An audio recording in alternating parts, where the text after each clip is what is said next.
So look, most people, and indeed the majority of society as a whole these days, has a very narrow definition of success. Most people seem to view it as how much money have you got, how much have you made, what car are you driving, what house do you live in, where do you live, and all of those external type of things. And yet, we believe that the true measure of success is something quite different.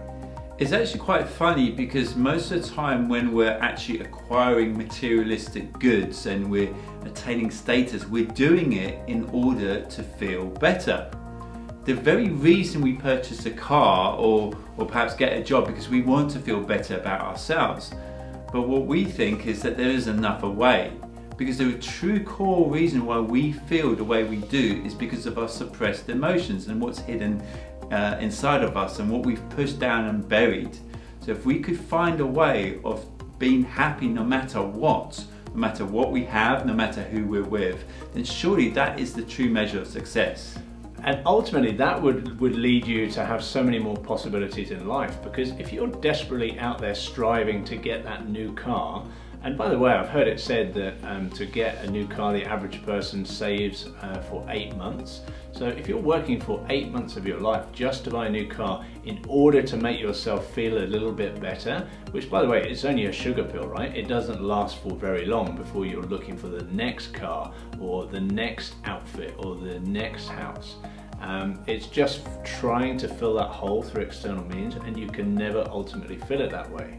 You have to go inside and deal with the internal emotions. And you know, what does it tell us? That we're all out there trying to look better, have more things, feel better in ourselves. It really is telling us we don't feel good enough as we are. And you know, and marketing and consumer society is based upon that. I mean, that's been pretty widely discussed. And yet you can change the underlying reasons that you're doing all of these things. So true success in our eyes is feeling good no matter what's happening in your life, no matter what situations you're faced with, no matter who you're with, no matter what you have. Surely in that case, and you feel happy and content with whatever happens in your life, then that is a sign of deep success.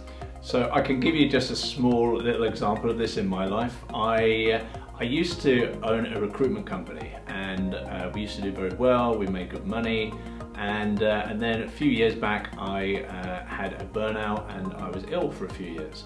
So I ended up having to close the recruitment company down, and what I did subsequent to that is I was helping part-time a friend out, and one of my jobs was to basically go and do the washing up, and it was in a kind of an open company environment, so there'd be lots of people in a cafe sitting down having teas, and the washing up was in the corner of the cafe.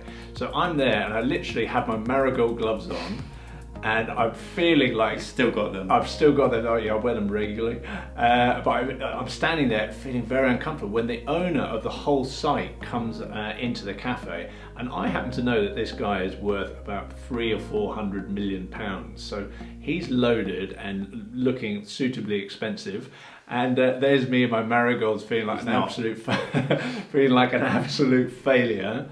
And what I had to do was go and really process and feel the emotions that brought up in me, because it really showed me that I just did not feel good enough to do the washing up and be in that environment. Whereas previously I would have masked that through trying to get a better car, never having been seen doing the washing up, being the managing director of the company. But none of it really dealt with those issues, which was partly why I got ill in the first place. Now, over time, what I was able to do was work and process those emotions each time I had to go into that environment, until I got to a place where actually I was there doing the washing up in my marigolds, actually feeling really, really happy and good about myself. And it didn't matter who came in or who saw me or whatever. And you know, looking back at it now, it sounds ridiculous, obviously, but to me at the time, it was a big deal. And the point to remember is that actually it doesn't really matter what you're doing and you know what kind of job you have. However, if you start to process the feelings around your own self-worth and let go of those negative emotions that you're carrying, then you will find that the traditional means of success comes more easily to you. You become more materialistically successful anyway, but then you find that you don't really need those material things to feel happy. So that was a short video on success and what the meaning of success really is.